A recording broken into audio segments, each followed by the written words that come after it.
Kerosene ও petrol ঢেলে আগুনে পুড়িয়ে ফেলা হলো কয়েক মণ চিংড়ি।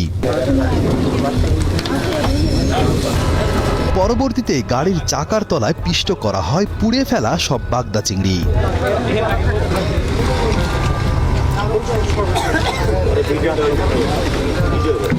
সাতক্ষীরার কালীগঞ্জ উপজেলার বাঁশতলা বাজারের নিকটবর্তী গোয়ালঘেঁষিয়া নদীর ব্রিজের পাশে চলে চিংড়িতে ক্ষতিকর জেলি পুশ করার কারবার। এমন সংবাদের ভিত্তিতে শুক্রবার দুপুরে খুলনা র্যাব ৬-এর সাতক্ষীরা অফিসের সহকারী পুলিশ সুপার নাজমুল হোসেনের নেতৃত্বে সেখানে অভিযান চালায় র্যাব সদস্যরা।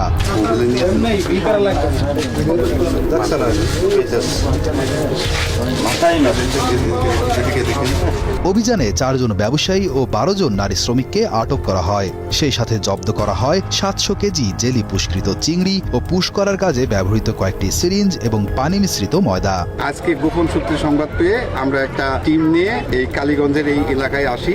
অনুমান ৭০০ কেজি অবৈধ চিংড়িতে বিষাক্ত অপদ্রব্য আছে, এটা পুশ করার অবস্থায় পেয়ে আমরা ইউনো সাহেব এবং জেলা মৎস্য অফিসারের মাধ্যমে একটা মোবাইল কোড করি এবং এই সাকসেসফুল মোবাইল কোড করার পরে আমরা ১৬ জনকে গ্রেপ্তার করছি এবং তাদেরকে বিভিন্ন মেয়াদের সাজা দেওয়া হয়েছে। ব্যবসায়ী ফরিদ হোসেন ও রেজওয়ানের ভাড়াকৃত একটি ঘর ও তার পার্শ্ববর্তী একটি মাছের সেটের মধ্যে মেলে সব অপদ্রব্য পুষ্কৃত চিংড়ি।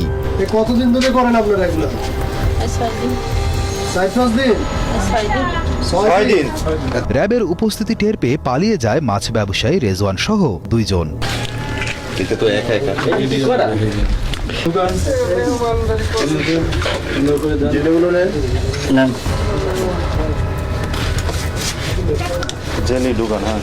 আর গ্রেফতারকৃত ৪ ব্যবসায়ীর প্রত্যেককে ৬ মাসের বিনাশ্রম কারাদণ্ড ও ১২ জন নারী শ্রমিককে মুচলেকার মাধ্যমে মুক্তি দেয় ভ্রাম্যমাণ আদালতের বিচারক উপজেলা নির্বাহী কর্মকর্তা রহিমা সুলতানা বুশরা।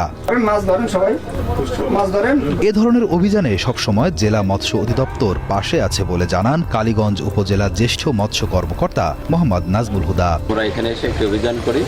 প্রায় ৭০০ কেজি বাগদা চিংড়ি, যেটা মূল্যমান প্রায় ৭০০ থেকে ১২০০ টাকা পর্যন্ত কেজি, এখানে জব্দ করা হয়েছে এবং এখানে এটা ডিস্ট্রয় করে আমরা এটা মাটিতে পুঁতে দিচ্ছি যাতে কেউ নিতে না পারে এবং ৪ জন লোককে এখানে অ্যারেস্ট করা হয়েছে। সাজাপ্রাপ্ত ৪ ব্যবসায়ীরা হলেন আশাশুনি উপজেলার মুহসকুর গ্রামের ইসলাম বিশ্বাসের ছেলে সাইফুল ইসলাম, কালীগঞ্জ উপজেলার ফতেপুর গ্রামের আবুল কালাম ঢালির ছেলে আলমগীর ঢালি, একই উপজেলার নীলকণ্ঠপুর গ্রামের হামিদ গাজীর ছেলে শাকিল হোসেন ও একই গ্রামের আসাদুল গাজীর ছেলে ফরিদ হোসেন।